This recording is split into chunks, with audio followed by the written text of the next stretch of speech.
रामपुर नाम का एक सुंदर सा गांव था। उसी गांव में रमेश और सीमा पति पत्नी रहते थे। एक दिन रमेश बड़ा उदास बैठा हुआ था। तभी उसकी सीमा पत्नी ने कहा, तुम क्यों इतने उदास बैठे हो? क्या बात है, मुझे भी बताओ। तब रमेश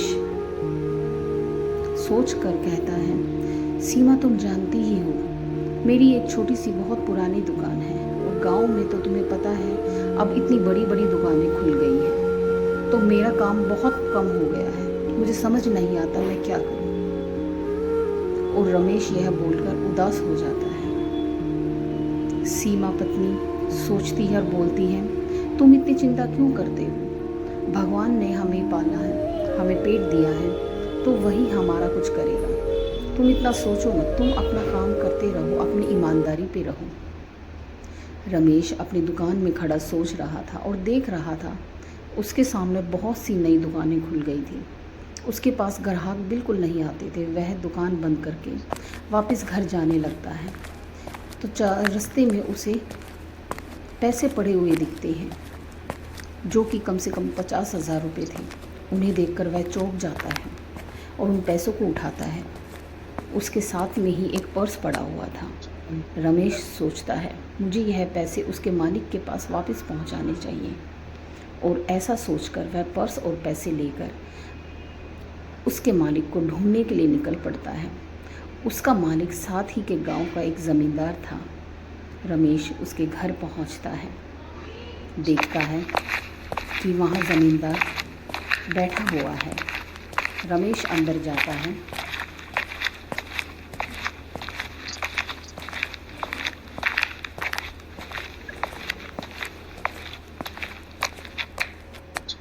और ज़मींदार को नमस्कार करता है। ज़मींदार नमस्ते करके बोलता है, तुम कौन हो?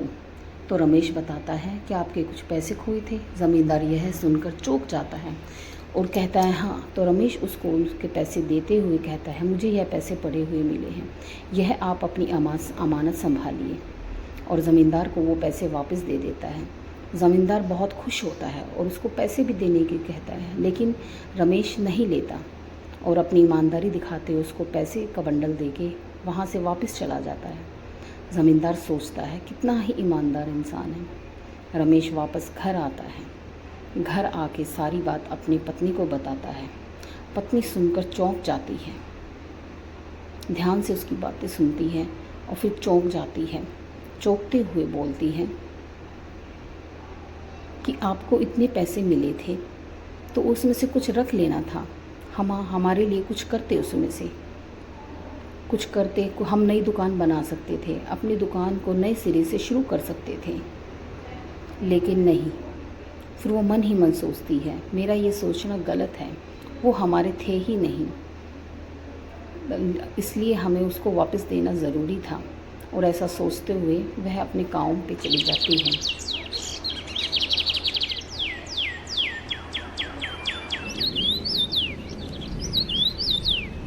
एक दिन रमेश अपनी दुकान पर खड़ा था तो उसने देखा वही ज़मींदार उसकी दुकान पर आया। रमेश ने पूछा, अरे ज़मींदार साहब, आप यहाँ कैसे?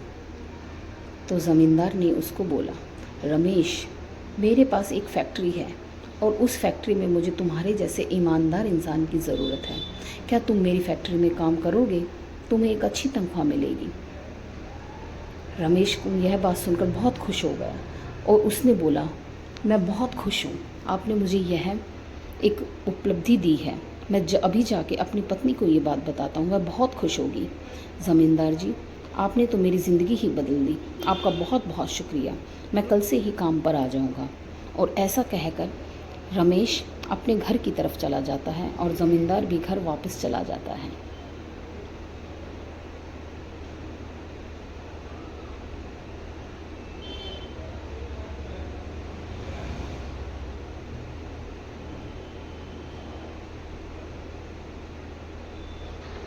रमेश दौड़ता हुआ घर वापस जाता है। आज वह बहुत खुश थी। उसे लग रहा था कि उसकी इतनी मेहनत और इतनी जो परेशानियां थी आज सब सफल हो गई हैं। वह भागता हुआ घर जाता है और और अपनी पत्नी सीमा को आवाज़ लगाता है, सीमा, ओ सीमा। सीमा रसोई से निकलकर बाहर आती है और आके रमेश से पूछती है,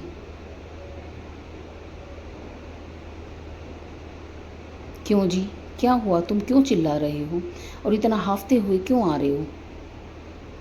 क्या बात है? रमेश कहता है, तुम सुनोगी तो तुम भी खुशी से उछल उठोगी। तुम्हें पता है, मैंने कुछ दिन पहले तुम्हें बताया था, मुझे कुछ पैसे मिले थे जो मैं वापस करके आया। वह एक ज़मींदार के पैसे थे। उसके पास एक फैक्ट्री है और अब वो मुझे काम देना चाहता है।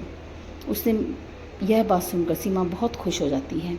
अरे ये तो बहुत खुशी की बात है, आपको ये काम ज़रूर करना चाहिए। इससे तो हमारे दिन ही बदल जाएंगे, हमारी घर गृहस्थी बहुत खुशहाल हो जाएगी, हमारी सारी परेशानियां ख़त्म हो जाएंगी। और यह कहकर सीमा बहुत खुश होती है।